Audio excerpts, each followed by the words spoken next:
Hello everyone, welcome to RK tutorial. So guys, Holi పండుగ సందర్భంగా మన యాప్లో కోర్స్ తీసుకోవాలనుకుంటున్నటువంటి అభ్యర్థులకు బెస్ట్ ఆఫర్ అయితే మీ ముందుకు తీసుకురావడం జరిగిందండి. ఇందులో full course, test series, PDF material అన్నీ కూడా అందుబాటులో ఉంటాయండి. జస్ట్ ఎంతండి, 399కే 1 year వ్యాలిడిటీతో ఇస్తున్నామండి. ఎంత అండి? జస్ట్ 399, 499 కాదు. ఈ ఆఫర్ కేవలము 3 రోజులు మాత్రమే ఉంటుంది. హోలీ పండుగ ఆఫర్ అండి. 1000కి పైగా క్లాసులు, ఈచ్ అండ్ ఎవ్రీ టాపిక్ సంబంధించిన PDF, each and every topic సంబంధించినటువంటి టెస్ట్ సిరీస్ కూడా ఉంటుంది. పీడిఎఫ్ మెటీరియల్స్ మీరు డౌన్లోడ్ చేసుకుని ప్రింట్ కూడా తీసుకోవచ్చండి. అంతేకాకుండా ఎగ్జామ్ టైంలో టాప్ 25 గ్రాండ్ టెస్ట్లు అయితే అప్డేట్ చేయడం జరుగుతుంది. ఒక్కో మోడల్ పేపర్లో ఒక్కో టెస్ట్లో 100 మార్కులు ఇస్తామండి. అన్ని కేటగిరీస్ వారికి ఉపయోగపడే విధంగా ఈ ఆఫరు ఎవరైతే ఈ 3 రోజుల్లో తీసుకుంటారో, 3 నుంచి 4 రోజులు మాత్రమే ఇస్తాను. అఫ్కోర్స్ 15వ తారీఖు, సింపుల్గా చెప్పాలంటే 15th March వరకు ఇస్తాను. సో ఇంట్రెస్ట్ ఉన్న వారు ఈ రోజే వెంటనే తీసుకోండి. యాప్ లింక్ వీడియో డిస్క్రిప్షన్లో ఉంది.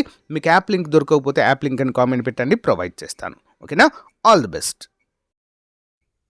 Hello everyone, welcome to RK tutorial. So guys, ఈరోజు మనము ఏప్రిల్ 15వ తారీఖు తర్వాత వచ్చేటువంటి 2025 హైకోర్టు మరియు డిస్ట్రిక్ట్ కోర్ట్ ఉద్యోగాలకు సంబంధించి ప్రీవియస్గా, ఓకేనా, 2022లో విడుదలైనటువంటి నోటిఫికేషన్కి సంబంధించినటువంటి ప్రీవియస్ పేపర్స్ అన్నీ కూడా మీకు ఎక్కడ కూడా దొరకవండి. ఇవి చాలా చాలా ఇంపార్టెంట్.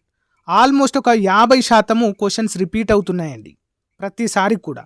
కాబట్టి వీటిని మనము కంపల్సరిగా చూడాలి. ఈ యొక్క ప్రీవియస్ పేపర్స్ అన్నీ కూడా మన కోర్సులో యాడ్ చేస్తున్నానండి. సో అందరూ కూడా డౌన్లోడ్ చేసుకోవచ్చు. కోర్స్ తీసుకున్న ప్రతి ఒక్కరు కూడా మన యాప్లో ఖచ్చితంగా వీటిని ఫాలో అవ్వాలి ప్రతిరోజు.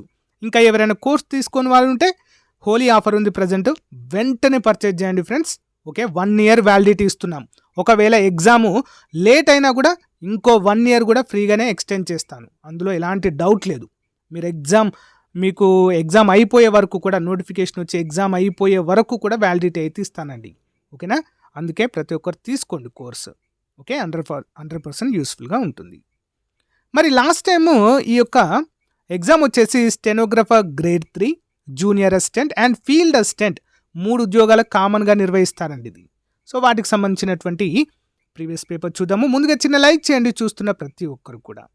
క్వశ్చన్ నెంబర్ 1, క్రింది వాటిలో ప్రతి జట్టులో 5 ఆటగాళ్లతో ఆడు క్రీడ ఏది?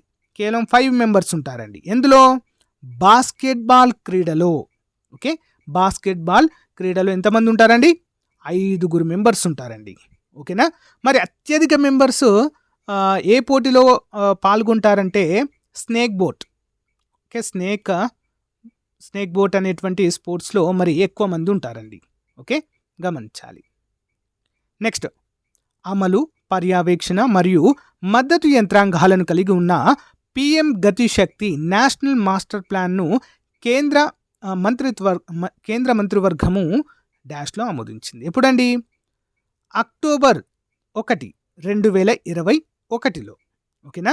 అంటే ఈ యొక్క గతిశక్తి నేషనల్ మాస్టర్ ప్లాన్ అంటే ఏంటి అంటే, దేశంలో మౌలిక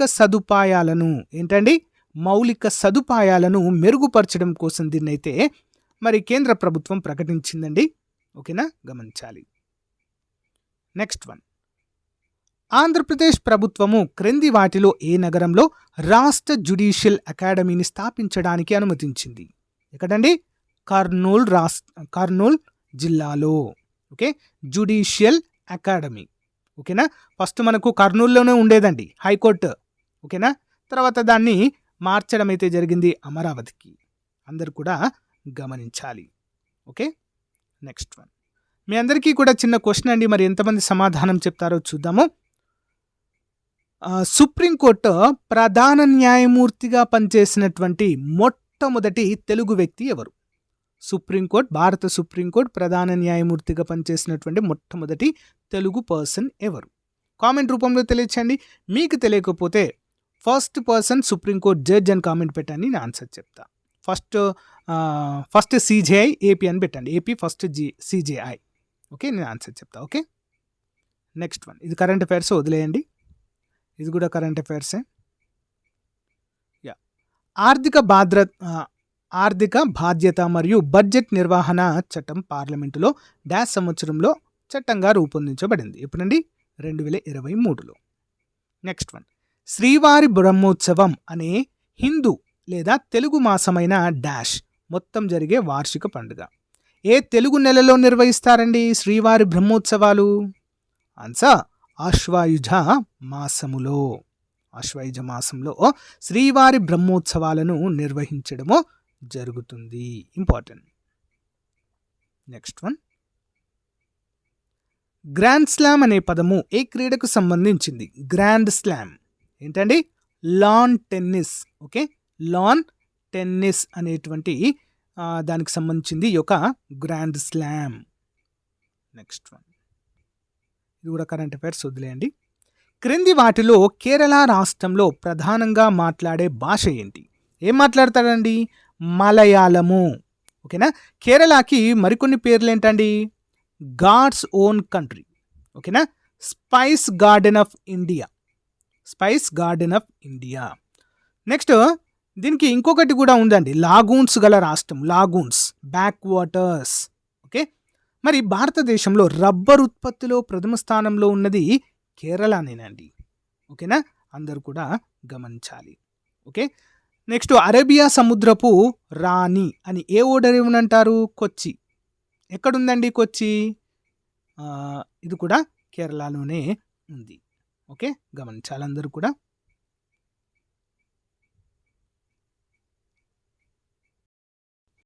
క్రింది వాటిలో ఆంధ్రప్రదేశ్లోని గోదావరి నదిపై నిర్మించిన ఏ బ్యారేజీ ప్రపంచ నీటిపారుదల వారసత్వ హోదాను పొందు రాష్ట్ర 4వ నిర్మాణము కానున్నది? ఏంటది?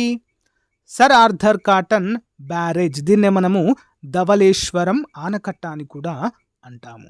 ఓకే, గోదావరి నదిపై నిర్మించిన ప్రపంచ నీటిపారుదల వారసత్వ హోదా పొందిందండి. Most important question. Okay. Next, క్రింది వాటిలో 1956కు ముందు ఆంధ్రప్రదేశ్ రాజధానిగా ఏ నగరం ఉండేది? ఏముండేదండి? కర్నూలు ఉండేదండి. ఓకేనా, కర్నూలు ఉండేది. నెక్స్ట్, భారత జాతీయ రహదారుల నిర్వహణ సంస్థ NHAI, national highways authority of India ఏ సంవత్సరంలో ప్రారంభించబడింది? ఎప్పుడండి? 1995వ సంవత్సరంలో ప్రారంభించబడింది. ఓకే. నెక్స్ట్, క్రింది వాటిలో ఆంధ్రప్రదేశ్లో 2వ అతిపెద్ద భూభాగాన్ని ఆక్రమించి ఉన్న నేలలు ఏంటండి? నల్ల నేలలండి. Okay, black soils.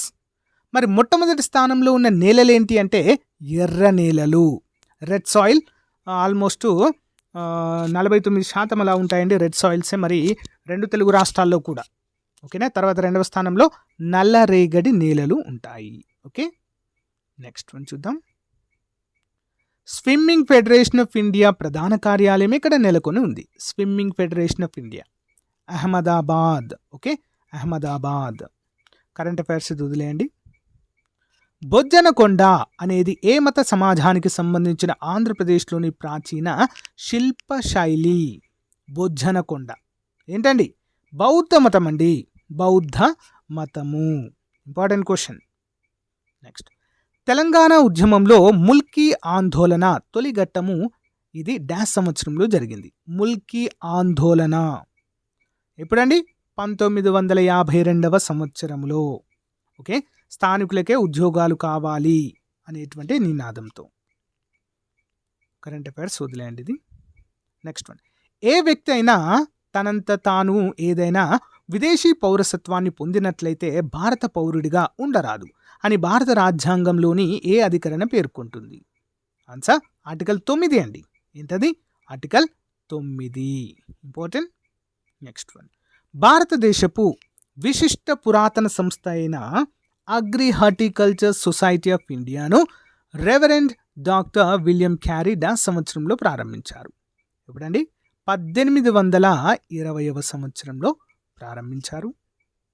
Next one, ఇది కూడా కరెంట్ అఫైర్స్ వదిలేయండి. IPCC inter governmental panel on climate change 6వ అంచనా నివేదిక ఏ సంవత్సరంలో వచ్చింది? 2021. కరెంట్ అఫైర్స్ అండి, ఇది కూడా వదిలేయండి. మహాత్మా గాంధీ హరిజన సేవక్ సంఘ్ ఏ సంవత్సరంలో స్థాపించారు? హరిజన్ సేవక్ సంఘ్ ఎప్పుడు? 1932. హరిజన్ అనేటువంటి పత్రికను కూడా 1932లోనే ప్రారంభించారు. ఎప్పుడైతే 1930 నుండి 1932 వరకు ఏంటి రౌండ్ టేబుల్ సమావేశాలు జరిగాయో ఆ కాలంలోనే. ఇంపార్టెంట్. నెక్స్ట్ వన్, ఇది కూడా వదిలేండి, కరెంట్ అఫైర్స్ ఇదంతా కూడా. ప్రతి బ్యాంకు నిల్వగా ఉంచుకోవాల్సిన నిర్దిష్ట శాతము డిపాజిట్లను ఆర్బీఐ నిర్ణయిస్తుంది. వీటిని డాష్ అంటారు. ఏంటి? నగదు నిల్వల నిష్పత్తి, cash reserve ratio. Okay, cash reserve ratio. Next one, క్రింది నృత్యాలలో మిజోరాంలోని చెరావ్ గిరిజనులు ప్రదర్శించే ఉల్లాసభరితమైన నృత్యం ఏది? క్రింది నృత్యాలలో మిజోరాంలోని చెరావ్ గిరిజనులు ప్రదర్శించే ఉల్లాసభరితమైన నృత్యము ఏంటది? బ్యాంబూ డ్యాన్స్, అంటే బ్యాంబూ నృత్యము. నెక్స్ట్ వన్, 101వ రాజ్యాంగ సవరణ చట్టము 2016 దేనికి సంబంధించింది? 101వ రాజ్యాంగ సవరణ ఏంటండి? జిఎస్టీ అండి. Okay, goods and service tax, వస్తు మరియు సేవల పన్ను. నెక్స్ట్ వన్, క్రింది వాటిలో ప్రదర్శన కళల రంగంలో అత్యున్నత భారతీయ పురస్కారము ఏది? ఏంటండి? Sangeet Natak academy. Sangeet Natak academy. Next one, ఇది కూడా కరెంట్ అఫైర్స్ వదిలేయండి. భావగీతే అనున్నది భారతదేశపు ఏ రాష్ట్రంలోని అత్యంత ముఖ్యమైన జానపద సంగీతంలో ఒకటి? ఏంటది? Karnataka. Okay, Karnataka. Important. Next one చూద్దాం. 2024లో ప్రయోగించదలిచిన భారతదేశపు మొట్టమొదటి వీనస్ మిషన్ ఏది? ఏంటండి? శుక్రయాన్ 1, కానీ పోస్ట్ పోన్ అయింది లేదు ఇప్పుడు ప్రజెంట్ ఇది. నెక్స్ట్ వన్, సత్రియ నృత్యము భారతదేశంలోని ఏ రాష్ట్రానికి చెందినది? సత్రియ ఏంటండి? అస్సాం. నెక్స్ట్, బుద్ధుని జీవితకాలపు కవితా కథనం బుద్ధ చరిత్రను రచించిన వారు ఎవరు? ఎవరండి? అశ్వఘోషుడు. అశ్వఘోషుడు. భారత రాజ్యాంగం ప్రకారము రాజ్యసభ సభ్యుల గరిష్ట సంఖ్య ఎంత? ఏంటండి? 250. నెక్స్ట్, ఇది కూడా కరెంట్ అఫైర్స్ వదిలేయండి. సో గాయస్, మరి ఇది రోజుకు సంబంధించినటువంటి మోస్ట్ ఇంపార్టెంట్ మోడల్ పేపర్ అండి ఇది. సో మీకు నచ్చిందని అనుకుంటున్నాను. మీ ఫ్రెండ్స్ కూడా షేర్ చేయండి. మళ్ళీ చెప్తున్నాను, ఎవరైతే మన యాప్లో కోర్స్ తీసుకున్నారో వారు తప్పకుండా ఈ వీడియోస్ ప్రతిరోజు ఫాలో అవ్వాలండి. ఓకేనా? ప్రతిరోజు తప్పకుండా అప్డేట్ చేయడానికి ట్రై చేస్తాను. మీరు కూడా మీ ఫ్రెండ్స్ కూడా తప్పకుండా ఇవి షేర్ చేయాలి. ఓకేనా? కోర్స్ కూడా ఇంకా తీసుకొని వారు ఎవరంటే వెంటనే తీసుకోండి. ఓకేనా? Thank you guys. Have a nice day.